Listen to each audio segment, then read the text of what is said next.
Mais rebonjour et bien sûr soyez les bienvenus sur Guyane la première. Nous sommes aujourd'hui à l'IFAS en ce mercredi matin. J'ai eu envie de vous faire découvrir cette structure qui se trouve en plein cœur de Cayenne. Et oui, structure qui existe depuis quelques années. Le directeur est là ce matin avec nous et quelques élèves que nous allons retrouver dans un instant. Le directeur, c'est André Pamphile. Bel bonjour André. Bonjour Tano. Comment ça va? Bonjour à tous. Merci de nous accueillir ici très tôt parce que cette structure, elle fonctionne très tôt le matin. Absolument. Les élèves sont debout à 5h30 et doivent partir. Ils partiront dans quelques instants. Ouais. Le premier départ a eu lieu à 6h30 pour les lycéens et puis les collégiens partiront au fur et à mesure. À 6h40, ils quittent l'établissement. André Pamphile, que signifie l'IFAS? Alors l'Institut de formation et d'accès au sport de haut niveau est un établissement financé par la collectivité territoriale qui a pour objectif d'être en appui des ligues et des pôles d'excellence pour faciliter ce parcours du double projet sportif et de l'accession au sport de haut niveau. Donc nous, on essaie de mettre en place pour le compte des ligues, l'ensemble des procédures qui permettent de favoriser cette accession au sport de haut niveau. Alors, comment se fait la détection des jeunes qui ont un potentiel pour devenir demain, effectivement, des sportifs de haut niveau? Est-ce un travail qui se fait avec les ligues, avec peut-être des scouts que vous avez comme dans les grandes équipes, ou bien est-ce qu'il y a une demande, est-ce qu'il y a quelque chose? Comment se passe le lien entre vous? Le fonctionnement à l'IFAS est basé sur le travail des ligues et des comités sportifs. Donc, les détections se font au niveau des ligues, à partir de l'ensemble des licenciés. C'est pour ça que j'invite l'ensemble des sportifs, mais aussi des parents à bien prendre en compte qu'il faut que les élèves soient inscrits en club et soient détectés dans ce réseau qui est celui des ligues et des comités.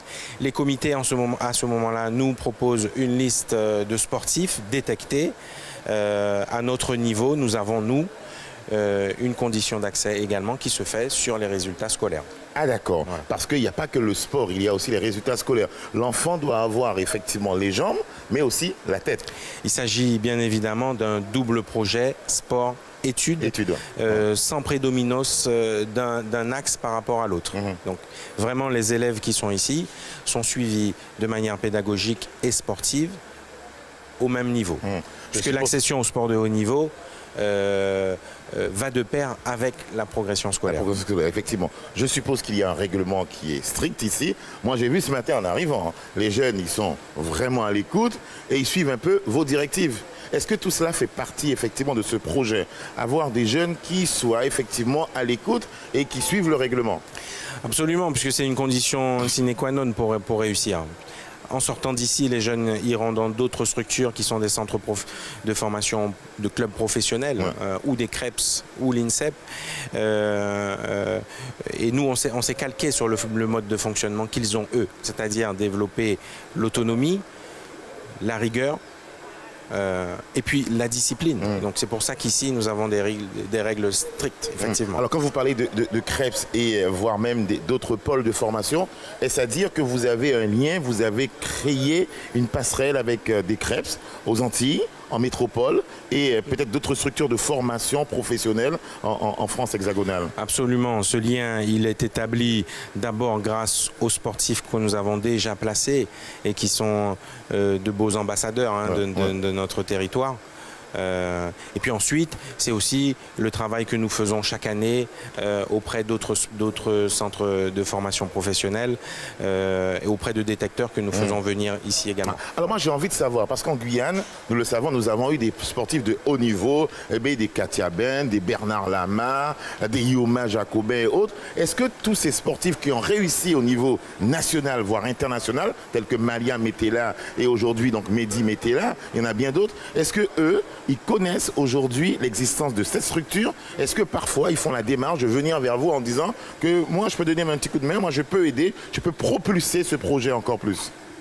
Alors effectivement, nous avons la grande joie d'avoir pu recevoir ici grand nombre de sportifs guyanais ayant réussi, pas seulement dans les activités les plus connues, mais on a eu la chance par exemple de recevoir Yannick Lebrun, qui est l'un des danseurs, l'un des top 5 danseurs au monde. Installé à New York. Installé à New York.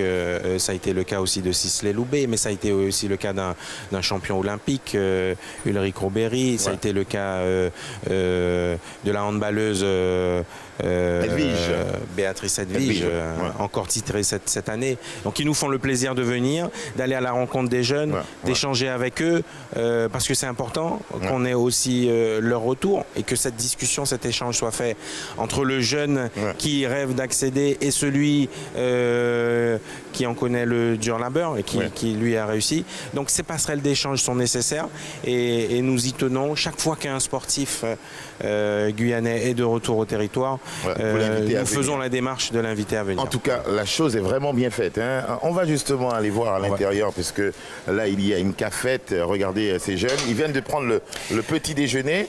Alors, on les voit sagement. Il y a des codes couleurs. Ceux qui sont rouges, par exemple, il y a un sport, c'est par rapport au collège. C'est quoi exactement, André Pamphile? Alors, il s'agit effectivement là de maillots d'étranglement, puisque là, pour la plupart, ils ne sont pas encore en tenue de collégiens. Mais le rouge, effectivement, c'est pour les footballeurs. Les footeux, voilà. D'accord, très bien. Est-ce que là, parmi ceux qui sont là actuellement, tiens, parmi les footballeurs qui sont en rouge, est-ce qu'il y en a un qui demain risque d'être un grand footballeur? Est-ce que vous pouvez aujourd'hui nous dire, hein? Oui. Alors là... Ah, lui? Ah, lui ou lui? Oui, c'est un grand. Alors Tano, on peut citer par exemple que lors de la finale du tournoi Claude Élise, remporté par les Guyanais cette année, nous avons le gardien titulaire qui est un élève de l'IFAS, le buteur de la finale, le passeur décisif. Regarde la caméra. Voilà. Ah voilà, regarde la caméra. Alors tu as marqué combien de buts pour la finale? Un seul but? Oui. Mais ce but a permis de remporter la coupe? Oui. Et c'est le principal? C'est le principal. Mais voilà, c'est bien, effectivement. Voilà. Alors là, c'est les footballeurs. Il y a quelle section encore, André Pamphile? Alors ici à l'IFAS, nous avons le basket, et notamment avec une section féminine. Nous avons aussi des sports individuels comme le karaté, l'athlétisme. Nous avons le rugby, le football. Et ensuite, nous avons aussi des externes qui sont chez nous. Un tennisman, du canoë-kayak. Et puis un boxeur que tu as rencontré tout à l'heure. Alors, selon les résultats des jeunes, ils poursuivent leur scolarité en restant à l'IFAS, ou bien est-ce qui malheureusement, s'il y a échec, ils ne peuvent pas poursuivre et ils doivent retrouver un circuit normal? Alors deux catégories, on a le sport individuel où effectivement, généralement, on est sur un parcours qui va de la 5e à la 3e.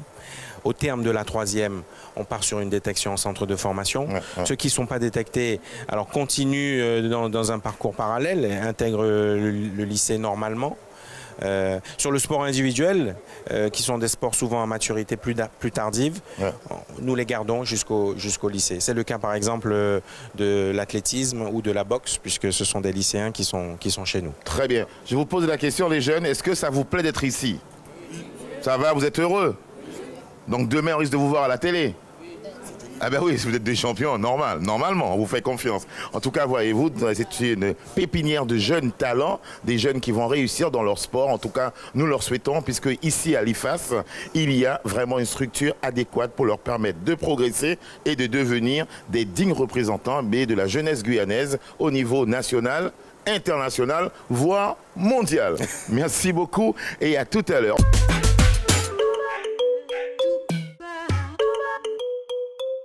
Oui. Parce que c'est bien. J'aime le roi Vaval parce que c'est lui qui a créé le carnaval. Parce que, on danse, on mange et on boit. Non, parce que c'est trop ennuyeux. Je ne sais pas. Oui, parce qu'il y a des couleurs, mais des fois, il y a des bagarres. Ceux qui sont tout noirs, j'ai peur d'eux. Parce qu'ils mettent de la peinture sur nous et puis j'ai pas envie. Les gorilles et les loups, parce qu'ils font peur. C'est des masques et puis qui se déguisent et puis c'est des gens qui se déguisent et puis et après ils dansent. C'est qu'après il y a les gens, ils se chamaillent et après ça fait mal. Les gorilles qui fait peur à Keji. Tu connais pas? Si, je connais, sauf que j'ai pas peur. C'est qu'il y a des couleurs et c'est très joli. et qu'il y a les personnes qui défilent sur des trucs et il y a la musique. Les gens qui se déguisent en gorille et en loup parce que ça me fait peur. Des fois, je me déguise en Barbie avec une robe sans bretelles, avec mon déguisement chinois et c'est tout. Mais parfois, on fait des carnavals et puis ça, il ne sait pas qu'on fait des carnavals. Et après, il sait. Mais pourquoi ils sont tous sales? À bientôt. Ciao. De retour sur Guyane Première pour la suite de la visite de l'IFAS. Et là, avec nous, maintenant, il y a Stéphane Jadfar qui s'occupe de la mission, vraiment la plus grande mission, à savoir faire le lien entre le sportif et les études et surtout le haut niveau. Stéphane Jadfar, bonjour. Bonjour Tano. Comment ça va? Ça va très bien. Bon, j'ai l'impression que vous êtes heureux ici quand même. Moi, j'ai vu ce matin sur votre visage, quand vous rencontrez tous ces jeunes qui attendent, qui se préparent, il y a une fierté. Écoutez, je suis un ancien sportif, donc je suis comme un poisson dans l'eau. Donc chaque matin, je viens avec le sourire et travailler de bonne humeur pour faire ces jeunes évoluer vers le haut niveau. Alors, à votre époque, justement, Stéphane, il n'y avait pas autant de structures, il n'y avait pas une prise en charge aussi importante. Est-ce qu'aujourd'hui, il est important d'avoir cette prise en charge, de sentir que les responsables, les institutions veulent aider le sport en Guyane? Vraiment, Tano, c'est une structure qui donne plus-value aux sportifs en Guyane. Parce que ces jeunes, des fois, ces jeunes qui viennent de Maripasoula, de Saint-Laurent, de Sinamari, il n'y avait pas de structure pour eux. Maintenant, ils peuvent venir ici, sur Cayenne, avoir les meilleurs entraînements, voilà, avec une rigueur. Voilà, on les met dans des conditions qui les permettent d'accéder au haut niveau. Au haut niveau, effectivement. Et ce haut niveau, il faut pouvoir y accéder, mais après, il faut pouvoir se maintenir. Parce qu'il y a une prise en charge qui est très importante. Au niveau de la diététique, au niveau, effectivement, des entraînements, au niveau du sommeil, du suivi médical, effectivement. Tout ça est très important. Continuer la visite du lieu. J'ai envie de savoir un tout petit peu comment se passent les choses. Alors, allons-y. Ah, il faut sonner. Ah, mais d'accord, très bien, la porte était ouverte. Alors, voilà, regardez un peu. Nous sommes là très tôt et on sent qu'il y a encore des jeunes qui se préparent. Alors, la structure se compose de quoi? Combien aujourd'hui de chambres? Parce que c'est un internat. Hein? Voilà, c'est un internat. Donc, nous avons 48 lits pour les pensionnaires. Voilà, avec un hall d'accueil que voilà ici, une restauration. Voilà, et un espace de formation et un espace médical. D'accord. L'espace médical fonctionne comment? Est-ce à dire que toutes les fois où un jeune sort d'un entraînement, s'il a un petit bobo, il peut passer par le centre médical? Il vient voir le centre médical, voilà, et nous on prend en charge le problème. Il y a aussi, nous avons aussi un suivi préventif, c'est-à-dire que durant la semaine, on a des kinés qui passent pour les masser, voilà, pour les préparer à l'entraînement. Alors, quand un jeune sort de l'école, et là on va parler vraiment de votre mission, quand il sort de son collège, il vient ici, que fait-il? Déjà, le jeune, il se lève ici le matin, il part en cours, voilà, avec les collèges qui sont conventionnés avec nous. Ensuite, ils reviennent le midi, ils se restaurent, voilà, une petite pause et ils repartent en cours. Vers 15h, 15h30, ils reviennent à l'IFAS, le goûter, très important, et ensuite départ pour l'entraînement. Très bien. Sur ce que fait l'enfant ici? Ah bien sûr, tous les parents ont mon numéro. Ils peuvent m'appeler 24 h sur 24. Voilà. Donc chaque jour, ils ont des nouvelles de leur enfant, c'est-à-dire en bien ou en mal, bien sûr, parce qu'ici c'est un centre pour les sportifs de haut niveau, donc on inculque une certaine rigueur. Est-ce que les jeunes, justement on va continuer la visite, est-ce que les jeunes ont conscience qu'ils sont maintenant dans une autre dimension? C'est vrai que les premières années c'était difficile, parce que nous n'avions pas de structure comme cela ici, donc c'était un peu difficile.